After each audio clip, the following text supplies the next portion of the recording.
the moon to shine by night and the star also. So it showed me that everybody can shine. Shine your shine, I shine my shine.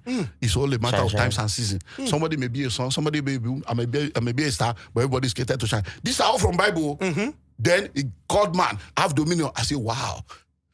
So when I saw that, it showed me different things from scripture. I said, okay. He now said, now that you are done, this thing, 8 months, I was on a mad research. I read hundreds of biographies. He now said, now, who is the richest man in Africa? Who is the richest man in Asia? He asked me the question, who is the richest man in all the continents of the earth? Don't forget this 1998, no Google, no social media, to know the kind of rigor that I went through, traveling, going to library, going to church. He said, I should go and study the life of every rich and wealthy man and family I can find on the face of the earth and study their life and look at that, because there's a story behind the glory.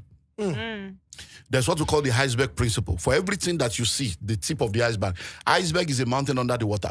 You see the tip. There is 9 parts that you don't see. So there are things that people do in secret that makes them to shine in the open.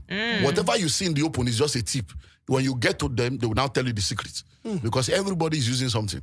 Just be sure that what you are using is the right one. Everybody's using something. Everybody's just be sure that the one you are using is the right one. Because if you are not using something, they are using something against you. Because you are either in the secret court or you are in the secret place. There's no middle ground. You are just you are going to be like a chicken where they go kill for Christmas. They go buy you for January, feed you till November, kill you for December. So all the love they are showing you is to kill you in December because you don't understand. So when I now began to study all these people, I now saw all the principles that everybody, that was what led to my first book, How to Be a Millionaire, now called Pathway to Wealth.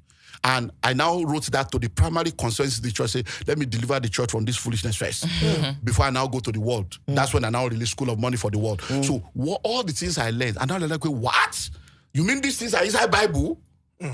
He gave one gift. He gave one this. He went to bury his gift. I say, wow. So I now say, okay, all this is where I don't study. I will practice it for myself. So many things I noticed is, number one, there is no rich man on earth that is a salary earner. There's no rich man on earth who is a salary earner. None. Everyone that is wealthy today, they don't depend on salary alone. Number two, there is no rich man on earth that has only one source of income. Never. Not one. Number three, every rich man on earth, all of them without fail, real estate is part of what they use to retain their wealth. So when I study, I say, that's when I realized that I don't discover the principle. I now applied it. My brother, in this same Nigeria, in 3 years, my story changed. In 3 years, I said, now so easy. Why? Because let me use this to help pastors. Now, I was a pastor, full-time man of God. I've been a pastor, I've been in ministry since 1988, 89. And this now, I'm discovering this in 1998. I don't do it full-time. I don't do anything. I'm called to ministry. We're just going to serve God. I carry certificate. I drop them. When I started this church 29 years ago, the church I pastor now, I was full-time. I was working. I left the job. Say, God, don't call me. I left job. Sat down. I will sit down at home in my mother's house in the Kotu. And then I'll be sitting down. People will be going to say, Pastor, good morning, sir. Please, I bought a wagon.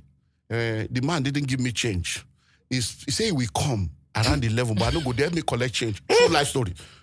1995. This was my life. When I started this church, 1995, they will do, please, when let me take key. I became an errand boy. So I began to say, come, you are called, you are anointed, you are sitting down. Are you sure this full-time thing is not foolishness? You mean that God called you to sit down to be collecting key and they were going to change? Go and revisit this thing.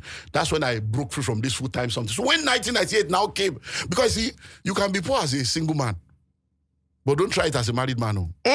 Your eye go. You say love is blind. Married, you open your eyes. You go. Your eye goes. When you see responsibility, you will see your responsibility.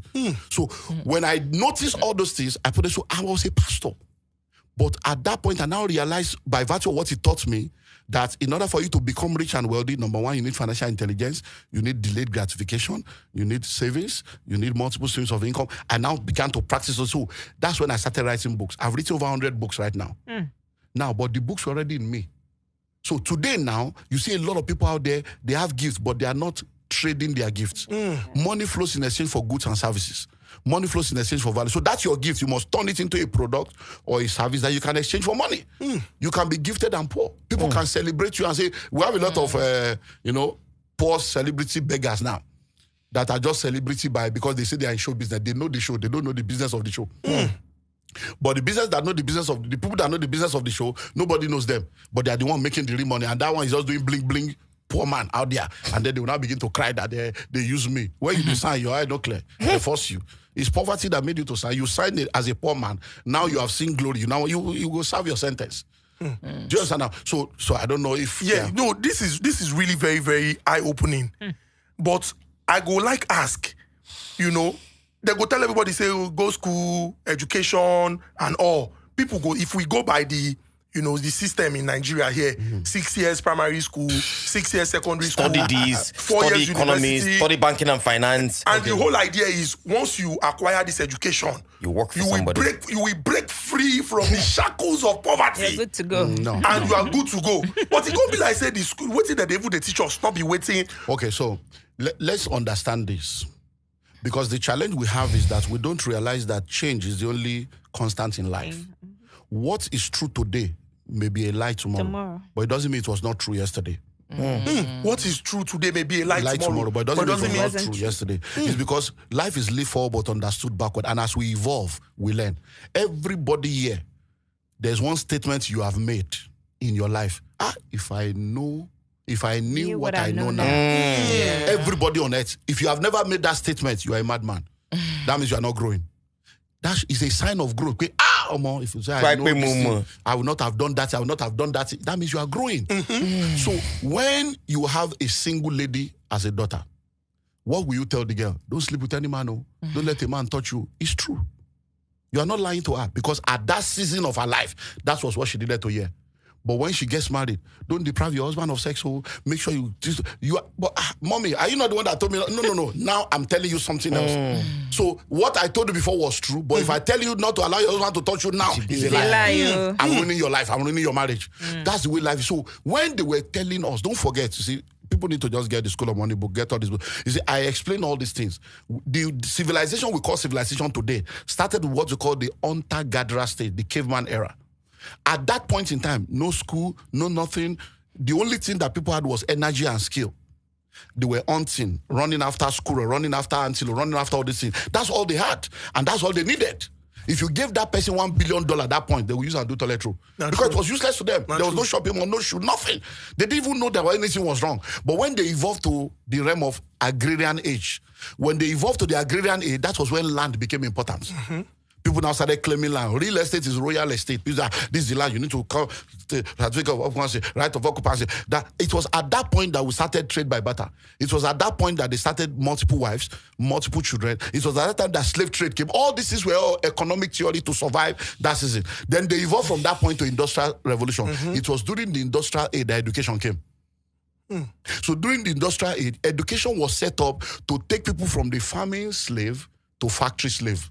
So they now say, okay, all the intelligent ones that are here now, let's gather them because this guy be like, say, get some brain. If you tell them something, if they know how to plant, if they answer, put them together and create a curriculum and teach them so that they will know how to undo the factory. Because from orange, we need to produce orange juice. And we need to cancel. They now created courses. Okay, this is accounting, this is chemistry. Question, the first person that became an accountant, who certified him? So somebody sat down and said, come, let's create it. I do curriculum, that's why I know what I'm talking about. I've created